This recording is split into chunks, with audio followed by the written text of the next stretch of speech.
never thought I'd be taken by surprise in my own home, especially not by my 62-year-old stepmother, Karen. I mean, I knew moving back in with my dad and his new wife was going to be a bit of an adjustment, but nothing could have prepared me for what happened that morning. It all started on a quiet Tuesday.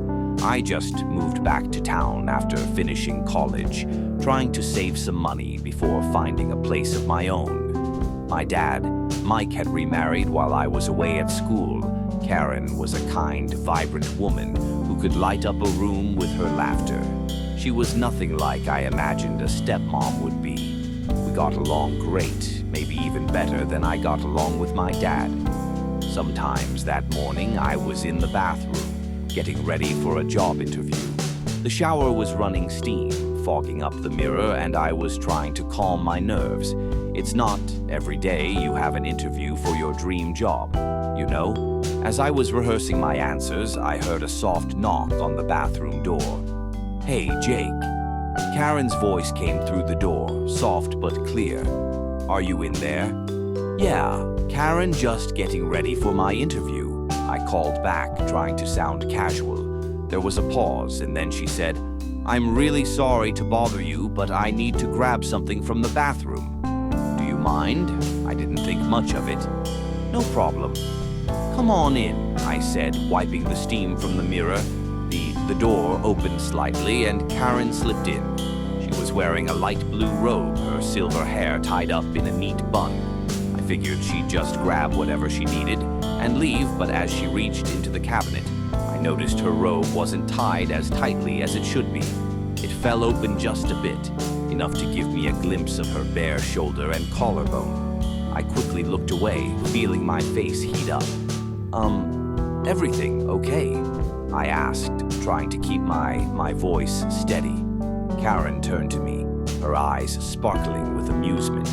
"Oh, I'm fine, just needed some aspirin," she said, holding up the bottle. "You nervous about your interview, a little?" I admitted, trying to focus on anything but the way her robe was slipping. She gave me a warm smile. "You'll do great. Just be yourself, Jake. They'll see how wonderful you are." I nodded, grateful for the pep talk. Karen had a way of making you feel like you could take on the world.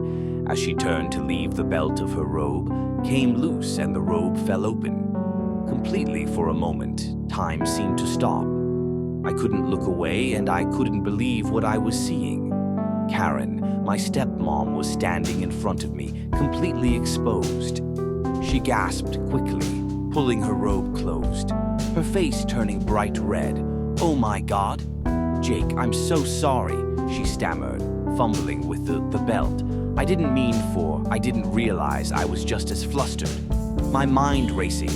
It's okay," I said, turning away to give her some privacy. "It was an accident."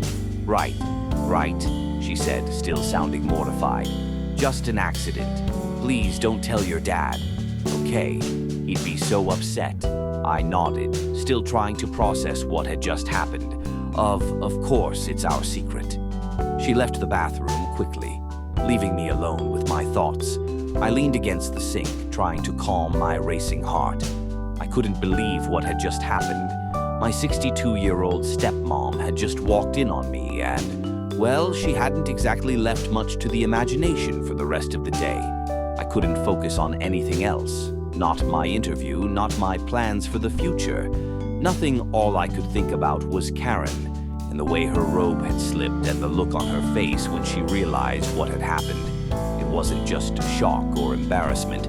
There was something else, something I couldn't quite put my finger on. Later that evening, I avoided Karen as much as I could. I didn't want to make things awkward, but every time I saw her, I felt my cheeks heat up.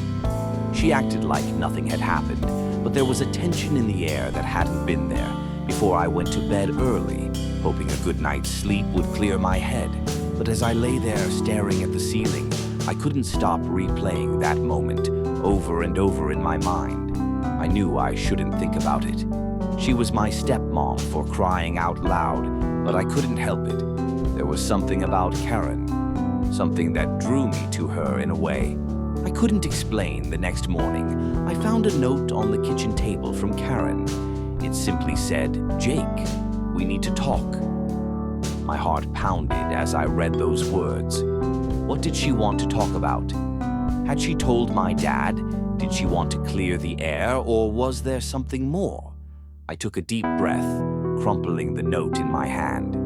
Whatever was going on, I knew one thing for sure. My life was about to get a whole lot more complicated. I stood in the kitchen staring at Karen's note, my mind racing. What did she want to talk about? My thoughts bounced between different possibilities. Did she want to clear the air about what happened in the bathroom?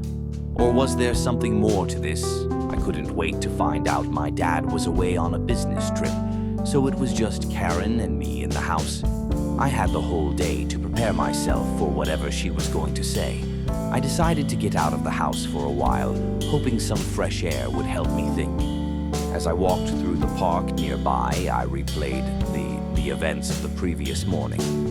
In my mind, I couldn't help but remember how Karen had looked, the surprise and embarrassment on her face, and the way she'd rushed out of the bathroom. By the time I got back to the house, the sun was setting. I could see Karen through the kitchen window, preparing dinner. I took a deep breath and walked inside. The smell of roasted chicken filled the air, and the table was set for two. "Hey, Jake," Karen said, turning to smile at me. She looked as calm and composed as ever, but I could see a hint of nervousness in her eyes. "I made your favorite. I hope you're hungry." "Thanks, Karen," I said.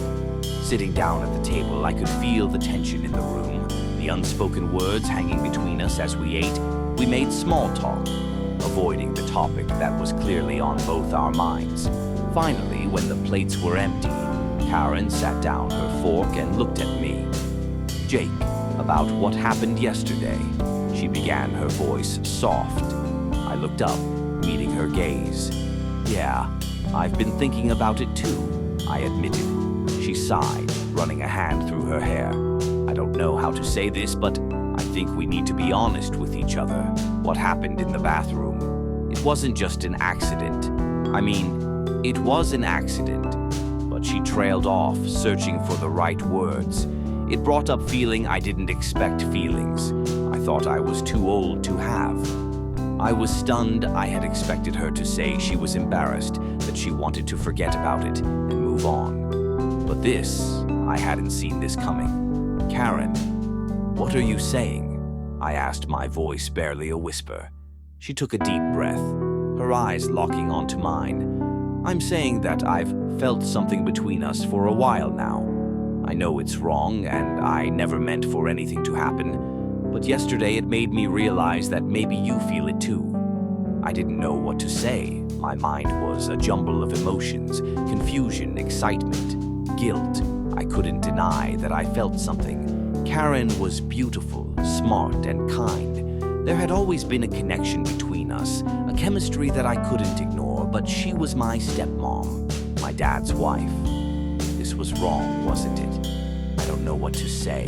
I finally managed. "I mean, you're my stepmom and dad." "I know, Jake," she said quickly, reaching out to touch my hand. "I love your father, but what I feel for you, it's different. It's like we understand each other in a way no one else does." Her touch sent a jolt through me. I knew I should pull away, tell her this was crazy, that it could never work. But I couldn't. Instead, I found myself leaning closer, my heart racing. "Karen, I started." But before I could finish, she leaned in and kissed me. It was soft at first, tentative, as if testing the waters, but then as if a dam had burst. All the tension and desire that had been building between us came rushing out. I kissed her back, my hands sliding up her arms, pulling her closer for a moment. It felt like nothing else mattered. Not my dad, not the consequences, nothing. It was just Karen and me caught up in something we couldn't control. But then reality hit. I pulled away, breathing hard, my mind spinning. "Karen, we can't do this," I said, my voice shaking. "What about Dad? What about us?" Karen looked at me, her eyes filled with a mixture of desire and regret. I don't know, Jake. I just know that I can't pretend I don't feel this way. But you're right. We need to think about what this means, what we're going to do. I nodded my heart, heavy. I didn't have any answers. All I knew was that things were never going to be the same. We had crossed a line and there was no going back. As we sat there in silence, the reality of our situation settled over us like a heavy blanket. The days that followed were a blur. Karen and I tried to act normal around each other, but the tension was always there, just beneath the surface. My dad came back from his trip, oblivious to the turmoil in our home. I tried to focus on finding a job, but my mind was constantly on Karen, on that kiss, on the way her eyes had looked into mine one evening, about a week after the kiss. I found Karen sitting on the porch, staring out at the sunset. I sat down beside her and we sat in silence for a while, watching the sky turn shades of pink and orange. "I've been doing a lot of thinking," Karen finally said, breaking the silence about us, about what happened to me too. I admitted I can't stop thinking about it. She turned to look at me, her eyes serious. "I think we need to make a decision.